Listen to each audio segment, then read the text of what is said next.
Hey, it's Saint, that guy that makes builds in Elden Ring and then invades with them and then shows that to you. I'm back. Boy, do I hope you like the brick hammer, because I love it. I made this build. It's kind of like inspired by like a Bloodborne type of guy. Got a sword that turns into a big hammer, and by turns into a big hammer, I of course mean I just soft swap. But, you know, it is what it is. That's as close as I could get it in Elden Ring.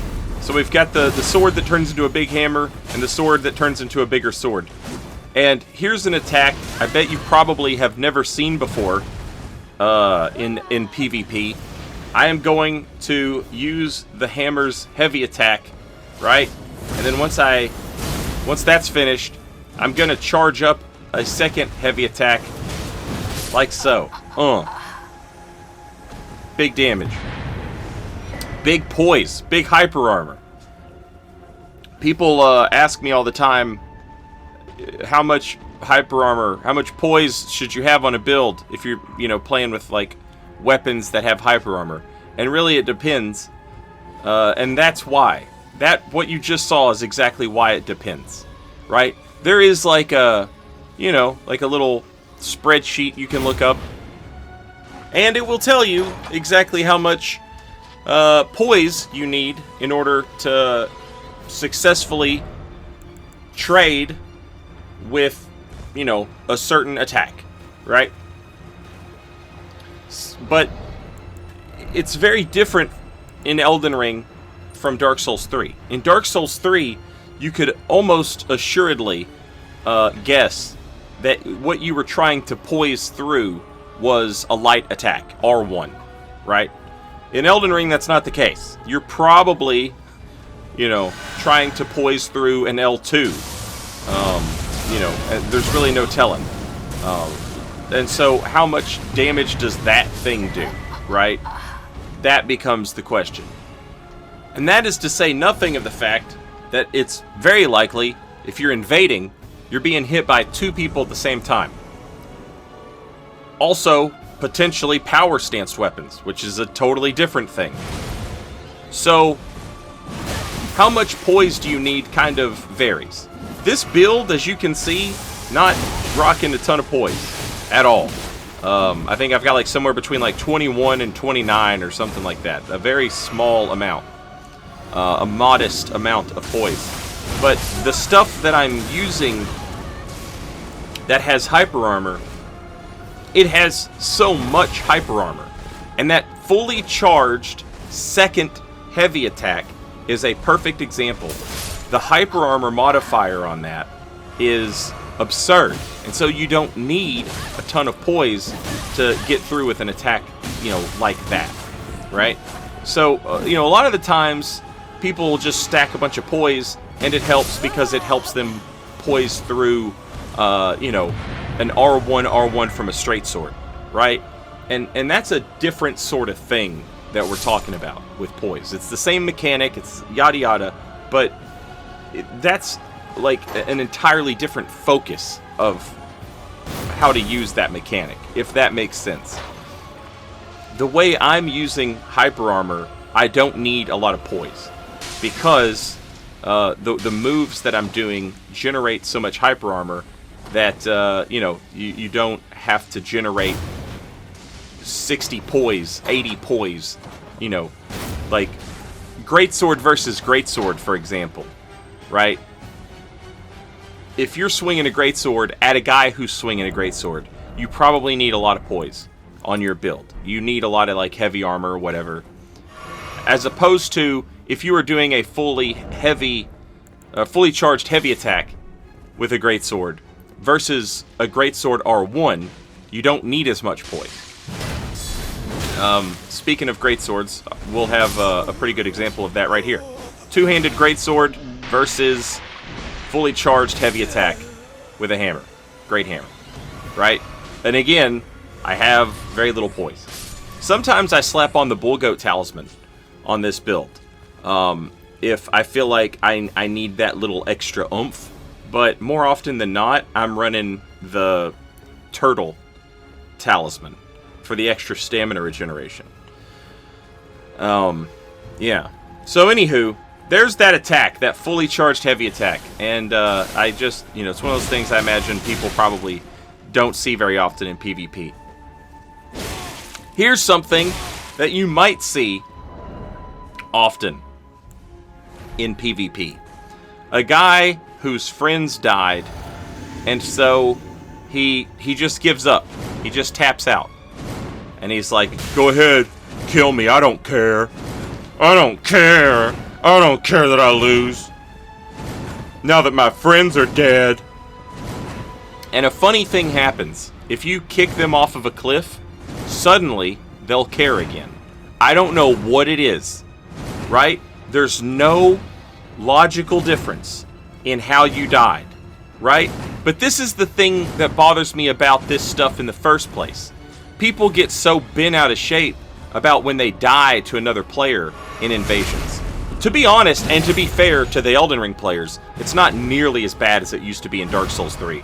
Dark Souls 3 people used to just throw a full-blown crybaby, shit myself, hissy fit over getting killed by an invader. In an Elden Ring, it's way, way better in regards to like the players, the way the players act in that scenario. But yeah, like, what's the difference, bro? You said I could kill you, I was going to kick you off that cliff. It would have been funny. But that, for some reason, would hurt your ego? It would hurt your ego to die to that? But it does not hurt your ego to, just be smashed after you've given up. It's, I think, that element of control. They want that element of control. And it's like, yeah, you can kill me, I'll allow it. But then when you want to kill them in a way that makes them look, foolish, for whatever reason. I'm not a licensed psychiatrist. Look at this. R2, Waves of Darkness. R2. That's what it is right there. That's crazy. That's a Crazy Town massacre. They went to Crazy Town, but everyone was dead because of the Crazy Town massacre. There was a real silly guy, and he had a real silly hammer, and that's what happened. Here's the thing that kind of drives me nuts, right? Look at this, just standing there. Like, did you see what I did? Yeah! Scaled armor, waifu face, great sword, we all saw it. Are you feeling good? Are you feeling good about 2v1ing me? Having this dude just chuck this idiot lightning bolt while you stand there? Alright, cool. Cool. You like that giant hunt so much? Let's see if your favorite YouTube... Oh, they didn't teach you that! They didn't teach you that at YouTube school. You idiot. Like and subscribe to Saint Riot, you moron. Hey guys, it's Giant Hunt, top tier. Top tier. You can parry it. You can parry it. Oh, but it's on a Colossal. It's on a Colossal. Try things. Try things with your own brain and with your own mind and see what happens. You will surprise yourself. You idiot. You scaly waifu, hideous, sad, pathetic. Ugh! I hate it. I hate it. Sometimes, what's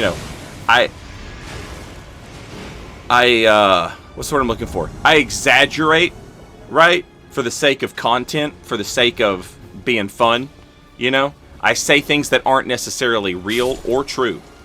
I'll tell you something that is true and real, though. And that is, when you see somebody using anchors and another axe or two anchors, get ready for so many jump attacks. I have, because I make Elden Ring content, and I like Elden Ring, and, some of my buddies make Elden Ring videos. I'll watch an Elden Ring video, and then YouTube or TikTok or Twitter or whatever, anything is like, oh, you like Elden Ring? Let's show you more stuff. But what it wants to show me is like the most popular stuff, and I see stuff like, best jump build, this is the best build, do this. And, man, it always, like, there's no nuance in that type of content, okay? And that bothers me. right? Because it's just... I guess it's enough to get through the game, or whatever, but you're kind of just like... It would be like if someone taught you what 2 + 2 = 4, right? And then somehow that one question was the only thing you needed to be able to answer in order to, like, become a scientist or graduate college for math, you know? There's no nuance to it explaining things. And I don't know, maybe it's like a certain brand of autism that I have, where everything has to be nuance all the time. Nuance these nuts. That's got him. Okay? All right. We have destroyed that person to smithereens. All of their atoms dispersed into the nether sphere. Is that a thing? Nether sphere? I like that. Did I make that up? If I made that up, I'm copyrighting it. If I didn't make it up, you know, congratulations to whoever said it. Here's the build. Plus 17 weapons. We're level 93. We started off as a hero. Great Jarsil's Arsenal. Star Scourge Talisman. I have to have those on. Everything else can pretty much just get swapped around as I need to have it swapped around. And that's the build. That's the build. Here's another look at the numbers in case you need to see those. It's basically just vigor and strength with a touch of endurance and 1 point in dexterity, and that's it.